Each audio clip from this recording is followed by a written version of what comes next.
At 62, Joe Dumars lives what many might call a lonely life, quietly working behind the scenes in the NBA front office, while the world has largely forgotten about one of basketball's most respected figures. But this perception couldn't be further from the truth. The man who once stood as a pillar of integrity on the most notorious team in NBA history has built a legacy that extends far beyond what most people realize.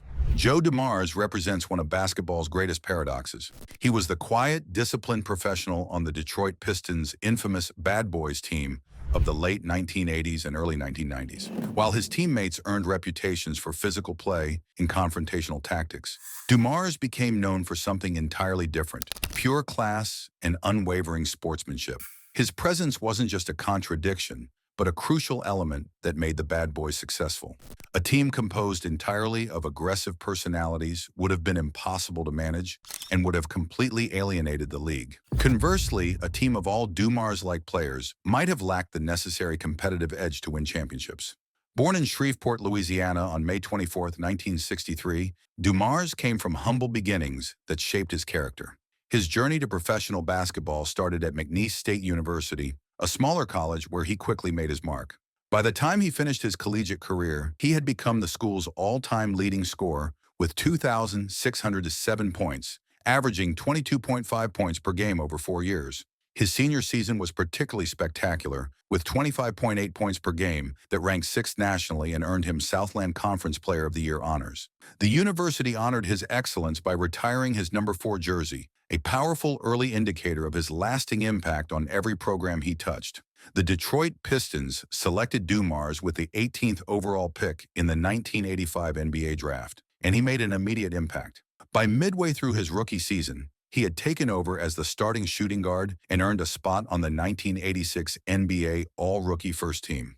This marked the beginning of a 14-year career spent entirely with Detroit, where he would form one of the most successful backcourts in NBA history alongside Isaiah Thomas. His versatility was remarkable, as he could play both shooting guard and point guard positions depending on what the team needed. What made Dumars special wasn't just his scoring ability, though he could certainly fill up the stat sheet. He was described as both a smooth ball handler and shooter, while also being a tenacious defender. His defensive approach wasn't built on brute force, but rather on intelligence and discipline. This cerebral style of play earned him the ultimate compliment from his greatest rival. Michael Jordan called him the best defender he ever faced. Over his career, Dumars accumulated statistics that told the story of his excellence. He finished as the Pistons' all-time leader in three-point field goals made with 990, while ranking second in franchise history in points with 16,401, assists with 4,612, and steals with 902. The rivalry between the Pistons and Chicago Bulls defined the late 1980s, centered around Detroit's ability to contain Jordan through their famous Jordan Rules strategy. This wasn't simply aggressive play, but a meticulously planned tactical approach designed by Coach Chuck Daly. The strategy involved forcing Jordan to his non-dominant left side, double and triple teaming him, and being intensely physical on every play to wear him out over the course of games and series. Dumars famously described this defensive scheme as the Da Vinci Code, the formula to Coca-Cola, highlighting its secretive and precious nature. While this defensive scheme created deep animosity between the franchises, the relationship between Dumars and Jordan was remarkably different. Despite facing each other for 14 years, they never once engaged in trash talk. This professional respect stood in stark contrast to the heated conflicts between Jordan and other Bad Boys players like Isaiah Thomas, Bill Laimbeer, and Rick Mahorn. Even after playoff eliminations, Jordan would walk over to Dumars, shake his hand, and sincerely wish him luck in the finals. This mutual respect was an acknowledgement of the high-level strategic battle they waged, a chess match that pushed both players and the entire NBA to new levels. Speaking of those finals, let me ask you something. After hearing about Joe Dumars' incredible character and the respect he earned from his greatest rival, what do you think made him such a special player?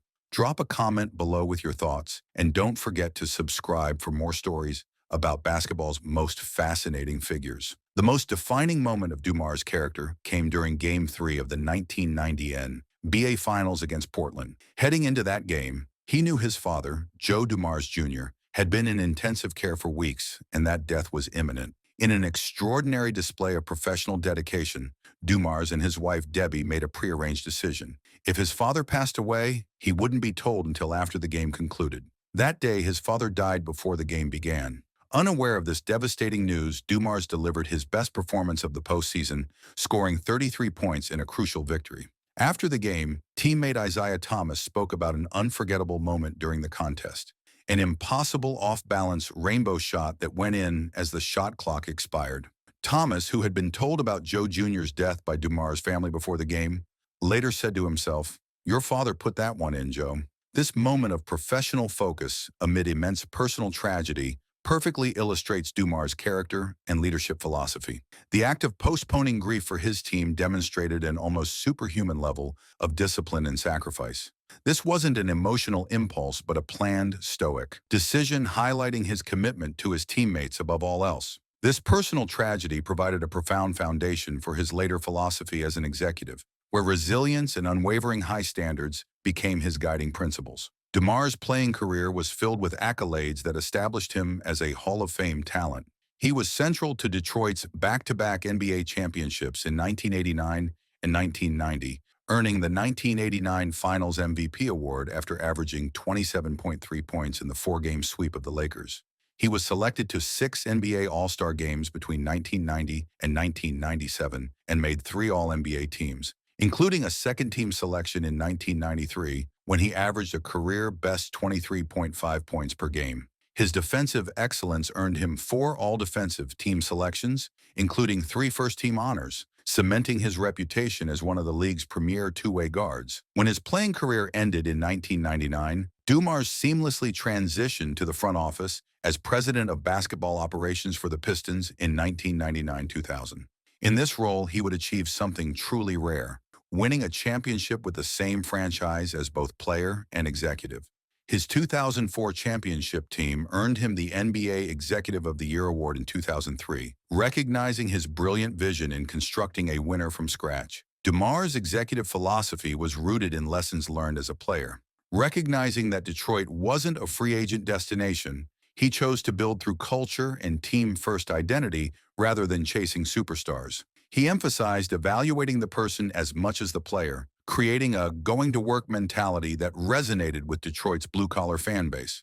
This philosophy wasn't just about basketball talent, but about finding players who would buy into a system and sacrifice individual glory for team success. His most critical and controversial decision was the sign and trade that sent franchise superstar Grant Hill to Orlando in exchange for Chucky Atkins and an unknown named Ben Wallace. Widely criticized at the time, Wallace became the defensive anchor and literal center of the championship team, proving that Dumars valued fit over individual star power. He followed this with another masterstroke, signing journeyman point guard Chauncey Billups, who became the team's leader and won the 2004 Finals MVP award. These moves showed his genius for identifying players who would thrive in specific roles rather than simply collecting talent.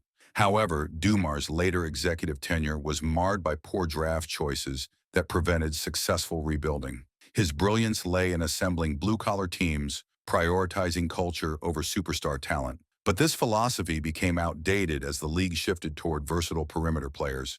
His most infamous mistake was selecting Darko Milicic second overall in 2003, passing on future Hall of Famers Carmelo Anthony, Dwyane Wade, and Chris Bosh. This blunder would haunt the franchise for years and became symbolic of his later struggles. This pattern continued with selections like Austin Daye in 2009 over Drew Holiday and Jeff Teague, Greg Monroe in 2010, when the league was moving toward versatile wings like Gordon Hayward and Paul George, and Brandon Knight in 2011, missing out on future champions like Kemba Walker, Klay Thompson, and Kawhi Leonard. His selection of Andre Drummond in 2012, a traditional non-shooting big man selected while the league moved toward versatile wings, exemplified his failure to adapt to basketball's evolution. While genius at finding the right person to fit established team culture, he struggled projecting which players would succeed in an evolving league. This philosophical gap led to the team's decline and his departure in 2014. Following his exit from Detroit, Dumars continued applying his expertise in various high-profile roles, proving that his reputation for integrity remained intact despite his drafting struggles. He served as president of basketball division for Independent Sports and Entertainment from 2017 to 2019, then as chief strategy officer for the Sacramento Kings from 2020 to 2022. These positions demonstrated that the basketball world still valued his knowledge and character, even if his later Detroit years hadn't gone as planned. His career reached new heights in 2022 when he was appointed executive vice president and head of basketball operations for the NBA. In this capacity, he oversees all basketball operations matters for the entire league, including enforcement of playing rules, conduct and discipline, and game policies. This appointment represents the clearest sign of the league's immense trust in his judgment and integrity. Recent reports have linked him to a new role as head of basketball operations for the New Orleans Pelicans, showing that at 62, he remains one of the most sought-after executives in basketball. Joe Dumars' legacy is defined by an almost unprecedented achievement, winning championships with the same franchise as both player and executive. His story powerfully illustrates how a quiet, disciplined player can evolve into a visionary leader. The quiet man on the Bad Boys team left a loud and lasting mark, not only on the Detroit Pistons, but on the very fabric of basketball itself.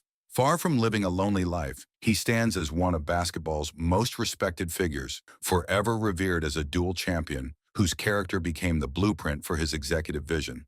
So what do you think? Is Joe Dumars one of the greatest dual champions in sports history? Let me know in the comments below. And if you enjoyed learning about this basketball legend, make sure to like this video and subscribe for more incredible sports stories.